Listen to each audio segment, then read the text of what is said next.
Good evening. This is Micah Mitchell with Madison County Weather Updates. I just want to do a real quick video about the potential for precipitation overnight and snow in the morning. We had a beautiful Easter day, a little chilly, but at least most of the day was beautiful. But as has been the pattern here recently, we can't seem to get more than a day or so uh, without any precipitation, and that's pattern's still not going to break yet. So we'll take a look at what we could potentially have coming overnight. And I just really wanted to do this just to give you something visual to work with. So we're on a Pivotal Weather website taking a look at the latest HRRR model. Again, this is just model data.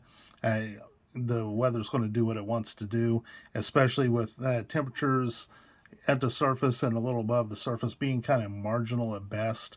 You know, this is kind of one of those, if cold air manages to strengthen itself a little bit, we could get more snow. If it fails to do so, then it could just be some flurries or something. But let's take a look at just the visual depiction of how this could play out. So this is the HRRR model. Taking a look here, we're starting off at 4 a.m. The HRRR Madison County is right here, and kind of right here where this little crosshair is. And we've got rain or a mix starting into the county with some snow just to our west. And we move forward by 5 a.m. There's a pretty decent hit of snow happening. You can see some of the heavier, the darker blues farther north. But, a decent hit of snow going through Madison County, maybe Hamilton and Tipton and Howard counties and Grant County, kind of all around us, and kind of down around just Indianapolis maybe mixing, and quite honestly even this right here might be mixing. So again, the temperatures are so marginal, it's impossible to know exactly what it's going to do. But timing wise, again, this is about 5 a.m. 6 a.m. there's still some snow going on, and then by 7 a.m.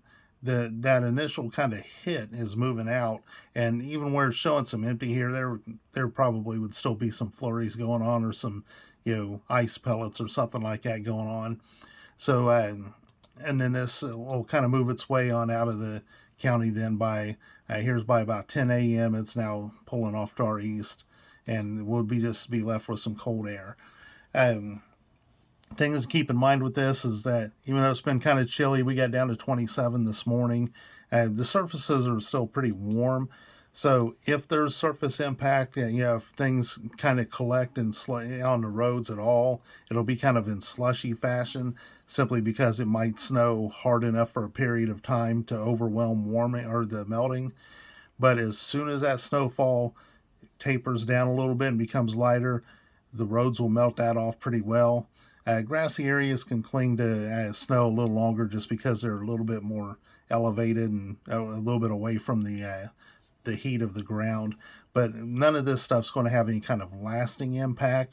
But there could be a period right around the morning commute where it could be snowing pretty hard, and visibility could be an issue. Roads could temporarily become an issue. Again, this is just if it manages to actually get its act together and snow hard. If it's mixing or if it's sleeting in there, that will reduce the road impacts. Temperatures, surface temperatures at the time, air temperatures, probably going to be anywhere from 32 to 35 degrees in the area. So, it's not like we're going to be dropping cold enough for it to really have any kind of major impact. But I just wanted you to kind of see what was potentially going on. I'll go back through this one more time here, just for you. So we got precipitation moving in around 4 a.m. You can give or take an hour on this. I think it's possible this could get in here a little bit quicker, but somewhere either side of 4 a.m. or so, we could start off with some either some light rain or some mixing. By 5 a.m., we could be seeing a decent heavy hit of snow. Again, this won't last long, but it could come down pretty hard for a short period of time. 6 a.m., it would be close to starting to wind down, and then from that point on, from 7 a.m. to maybe 9 or 10 a.m., there could just be some hit or miss flurries around, and by that point, anything that's fallen should be starting to melt off of the roads. So I just kind of wanted to give you that kind of visual on what we could be looking at instead of just sending you a still of a radar. And I think sometimes it helps to see the motion. So again, that's just modeled. And for giggles, let's take a look at see what it's putting down for total snowfall. So you can see kind of the hit or miss way it does it. It's one to this would be what falls from the sky, not necessarily what sticks to the ground. You'd be looking anywhere from a dusting to maybe an inch in some places. But again, that's what falls from the sky. That's not necessarily what sticks to the ground. So any impacts will be minor. I didn't get a chance to do a forecast this week, so I'll just take a real quick look at the National Weather Service blend of models. I don't horribly disagree with it.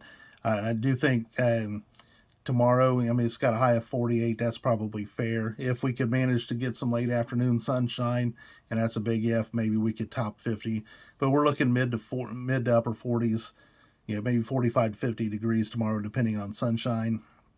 I think it's maybe a little too cool on Tuesday. I think we're going to be into the lower 50s by Tuesday, right around 60 on Wednesday, and then I think we're going to be a little closer to 70. I think these temperatures, as we're increasing the temperature, might be a touch cool, but still we'll be heading in the right direction. And then by the time we're into Saturday, we might be around 80 degrees, maybe even a little above 80. We might even be pushing, I think, maybe pushing 80 degrees on Friday. We'll see how quickly this ridge of high pressure builds in behind this. We've got a deep trough, you get an amplified trough. Usually you got an amplified high pressure on either side of it. So where we get these really cool spots, we a lot of times very quickly follow with some very warm air, and that's kind of what it looks like is going to happen for this weekend. There may be some storm chances Wednesday night into early Thursday, and then the warm front will be close enough that there might be some isolated storm chances on Friday. We'll have to watch this kind of period to see if anything strong can develop. That's going to be all in timing with the warm front. Saturday is actually looking right now, looks pretty good. Looks like it might be dry and borderline hot for this time of year. Late Sunday, we could be looking at the next storm system in front that'll bring us back to reality, drop us back down into the 60s. And again, this is just a model output, but I wanted to give you a little something to look at. So with all that said, this is Micah Mitchell with Madison County Weather Updates. If you haven't donated to us, please donate, help keep us going. There are some changes that are going to be coming, and I'll address those later. The page isn't going away, just there's going to be some changes, some things that are going to be better for our severe coverage, and some things that are going to be good for the people who do donate and help support the page. So with all that said, again, Micah Mitchell, Madison County Weather Updates. Have a great night. Thank you.